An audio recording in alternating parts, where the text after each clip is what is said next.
And welcome back to Notre Dame Day. I'm VAHID SADRZADEH. Joining us now on the Notre Dame video hotline, we'll be hearing from Notre Dame's Club of Dallas, which has set up a very unique partnership among alumni clubs that connects club members with Dallas Catholic schools who are most in need of their help and expertise.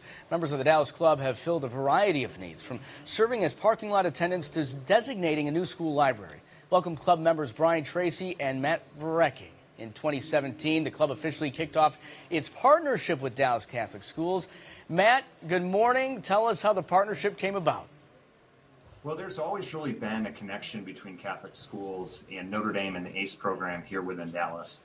Specifically, we've always had a lot of graduates that are around. There's nearly 60 ACE graduates here employed by our schools. There's a number of Notre Dame connections that come through all of this. And so when I arrived in Dallas 2 years ago, along with Veronica Alonso, our associate superintendent, there was a natural connection to want to connect ACE, Catholic schools, and Notre Dame in a new and I think really innovative way. We met with Brian Tracy and also Calvin Colbert, who was a former president of the club, to look at ways that we could formalize that and say, how can we connect these needs with people who have just such great talents, who really have a passion for Catholic education that ultimately can provide hope, access, learning, and opportunity to people here in Dallas.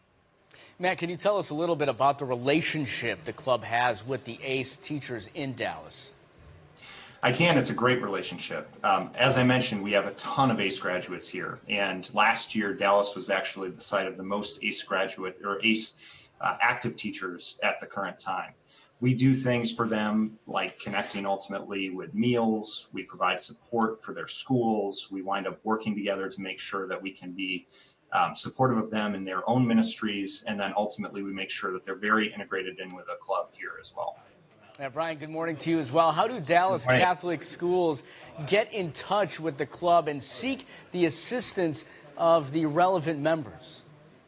Well, that's a great question. And, when we created this with Matt and Calvin and the team, we sort of saw this as becoming sort of the Uber for Catholic education in Dallas. What we want to do is put, the responsibility on the schools to try to find, the people to support. What we wanted to do is let us know about it, let the club know about it, and then we can provide that platform, to get them in touch with the right people. So the schools will send a form that comes through Veronica Alonso's office, but there also are some direct appeals that will come to me, will come to Kevin Clark, our past president, and Paul Roncal, our current president. And then what we do is then we'll either send an e-blast to our entire list, we'll try to promote it on social media, and then in certain cases, we'll go and make direct appeals to certain individuals that we think would be a good fit, because the requests will range from, trying to help clean a school, try to help with this, do some graphics, all the way to we need some people on our board to support our school in the long term. So we try to match that up and get these relationships as close as possible. Yeah, Matt, and some examples of a project that the club has been involved with and how that project met the school's needs. Can you give us an example? Yeah, a few come to mind. We've gone from as explicit as saying, hey, we need board members to come in. And oftentimes these are schools in very low income areas that sometimes people in Dallas don't even know exist. We've also had unintended consequences with this that have come through as well, where we've had people who have toured the schools, who have come to a Hesburgh lecture and then a day of service and said, this is a place I want to support, even by giving scholarships to the kids that are there. So it's been really remarkable to make sure that the areas of greatest need are also meeting the people with the best talents to serve that need. Yeah, and how does the future look in the partnership?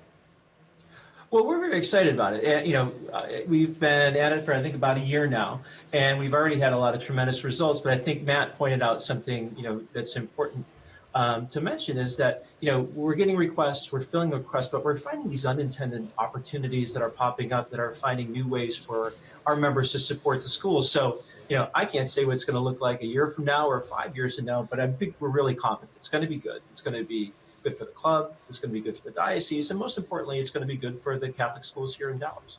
Brian, Matt, thank you so much for joining us here this morning. Talk about being a force for good and a partnership that continues to grow.